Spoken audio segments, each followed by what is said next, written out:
Biden.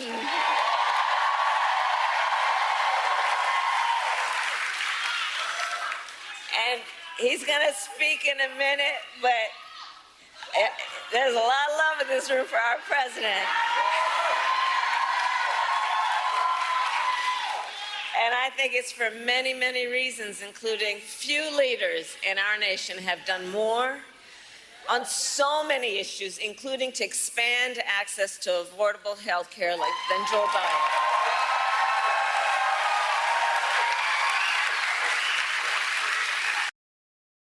And today we take the next step.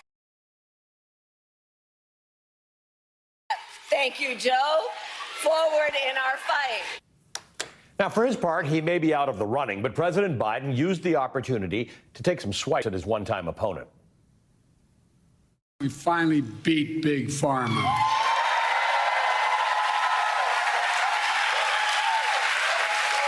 And I might add, with no help from Republicans, not a single Republican voted for this bill, period. Not one in the entire Congress. The guy we're running against, what's his name? Donald Dump or Donald whatever.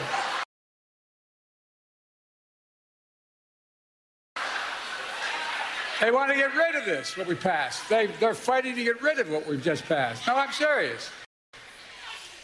No help from Republicans passed the Inflation Reduction Act, thanks to the tie-breaking vote of Kamala, made it possible. In a video released by the Harris campaign, Vice President Harris and her running mate, Governor Tim Walz from Minnesota, discuss why programs that Republicans want to cut, like Social Security, are so important. After he died, my mom was a stay-at-home mom. She became our rock, and now she had to go out and get work because the medical bills broke her. And Social Security and Social Security survivor benefits. We're fine pulling ourselves up by our bootstraps. We had no boots. That's the boots. So programs that are just fundamental to keeping people from dropping into poverty, but to live with dignity. You keep talking about that. We can't have a country and policies that let people fall through the cracks. Yeah. Vice President Harris will release her own economic policy agenda tomorrow in North Carolina. Elsewhere today, J.D. Vance agreed to debate Tim Walz on October 1st. The debate will be moderated by CBS News, but other networks like this one will be able to air it. The Harris campaign said in a statement, quote, Governor Walz looks forward to debating J.D. Vance if he shows up. Every day since Donald Trump chose him as his running mate, more of J.D. Vance's weird and archaic views on women have come into clearer focus. Last night, he suggested that caring about reproductive rights isn't normal. All these suburban women, all they care about is abortion, and they don't understand that decision is with the states now. It's not banned nationally, even if some people want it to be banned nationally. It's with the states. What do you say to suburban women out there who are marinating in this propaganda? Well, first of all, I don't buy that, Laura. I think most suburban women care about the normal things that most Americans care about, right? The normal things. Today, Donald Trump held, can't really call it a press conference. The Harris-Walz campaign is calling it Trump's whatever that was. Harsh, but fair, honestly. Once again, Donald Trump spiraled in front of a group of reporters. This is the second time now in 2 weeks. He attacked Vice President Harris with lies at his golf resort in New Jersey instead of his home in Florida. Donald Trump said that he was entitled to attack Kamala Harris, but that's not sitting well with some members of his own party. The Washington Post's Aaron Blake writes, quote, recent days have featured a familiar sight, a coterie of Trump allies taking to broadcast outlets such as Fox News, seemingly to send a message to Trump in the apparent belief that this is how you get through to the cable news junkie former president. They've practically begged him to change it up. They've sought to push him away from talk of crowd size and personal attacks on Harris and toward policy. But whether because he refuses to or he can't, the message is going unheeded by the so-called audience of one. So, how's Trump trying to resurrect his struggling campaign? by hiring the man he fired as his campaign manager in 2016, Corey Lewandowski. With 82 days left until Election Day, President Biden is offering up this advice: beat the hell out of them. Get this. You may have heard about the MAGA Republican Project 2025 plan. They want to repeal Medicare's power to negotiate drug prices. Let Big Pharma back to charging whatever they want. Let me tell you what our Project 2025 is. Beat the hell out of them. I mean it.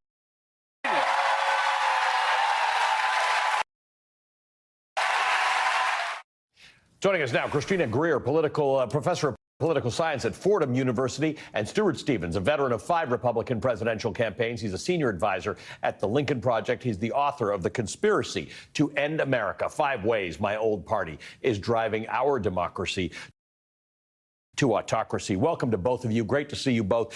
Christina, let me start with you. This stuff that Laura Ingraham and J.D. Vance were talking about, what normal issues are. I think there are a lot of women in this country who, I don't agree with the view that they're marinating in this abortion stuff, but who'd really like to not think about this. In most modern societies, this can be a debate that's had on the side, but people are not worried about dying in the process of trying to get reproductive health care.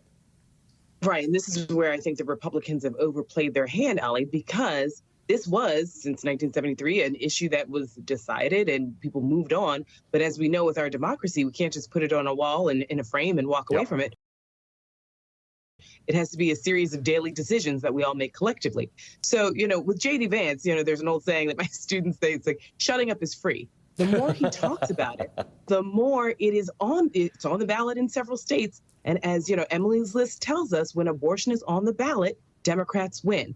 It is an economic issue. It's a health issue. It's a larger constitutional conversation that a lot of women and now a lot of men are having about should a woman have autonomy over her own body. So there are a lot of, especially the economic repercussions of making a woman have having a child that she's not possibly prepared for, but also making a family have that decision. So the fact that J.D. Vance says, oh, it's not that big of a deal, I think the Republican Party will see in November just how big of a deal it is to so many women and men across the country. Stuart Stevens, the ground has shifted in the last month or so in a way that nobody could have seen coming.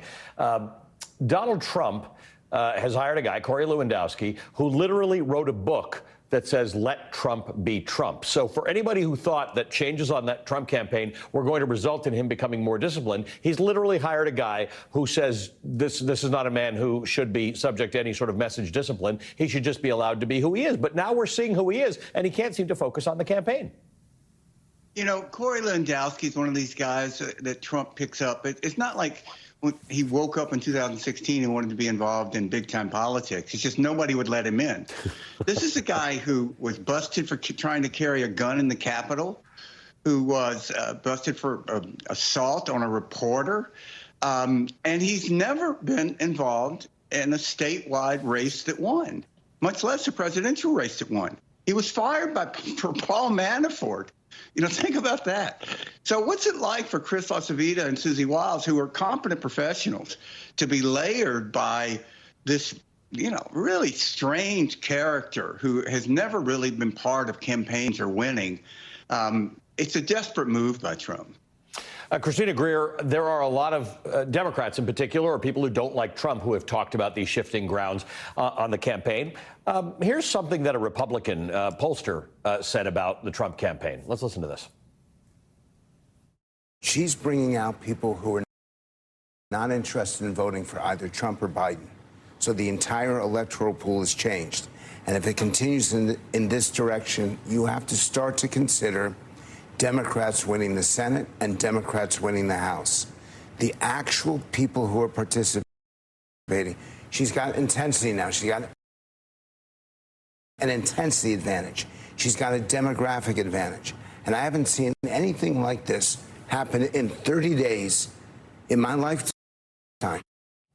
Frank is a Republican pollster, and I think that last line is where this stands. I haven't seen anything like this happen in 30 days in my lifetime. And the reason I bring that up, Professor Greer, is that people have suggested this is somewhat manufactured. It seems to be weirdly organic. It is. I mean, we are in unprecedented times, as we keep saying, but there was a shift. Let's just say June, during the debate, slightly before the debate, many Democrats essentially were acting like it was fait accompli that, Biden would lose and there would be a second Trump presidency and possibly the swift crumbling of our democracy. And then all of a sudden, there's a conversation about Joe Biden stepping aside. No, that could never happen. We've never seen that in modern history. And then it did. And so, yes, there were some quick inner workings within the Democratic Party as to whether or not there should be a long, drawn-out process leading to the DNC, or if we should just use this short period of time to utilize the vice president who is at the ready, who's been faithfully serving in the Biden-Harris administration, and go with that route. And that's what Democrats have chosen to do. And we've seen it's energized people. It's not just, I've been very cautiously optimistic in saying, when people say they're fired up, it's like, are you fired up and are you also ready to work? Right. And I think, from that first phone call with, 44,000 Black women raising money, then you had Black men, then you had white women, then you had white men. There's a call tonight of Jewish women specifically. There are a lot of demographics that are coming out. And then we're seeing rural voters who are saying, I actually care about these issues. I think the choice of Tim Walz is brilliant. We've seen essentially, it's only been 3.5 weeks. We're not even at the DNC yet. But the rollout itself, the origin stories, the introduction of politics and policy has been almost perfect and seamless. And so for the next 80 some odd days, if the Democrats can increase this fervor, the electoral math, we know the popular vote math looks positive for Democrats. They've won the popular vote in the last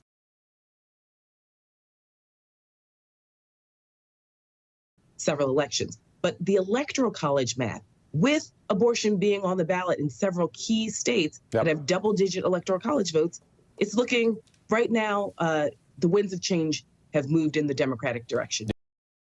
Abortion question might be on the ballot in up to 11 states.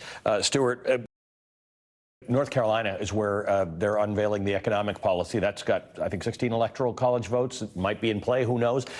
Let's just talk about what Frank Luntz was talking about. Kamala Harris's campaign is going to motivate a whole bunch of people who were Democrats and might have been unenthusiastic.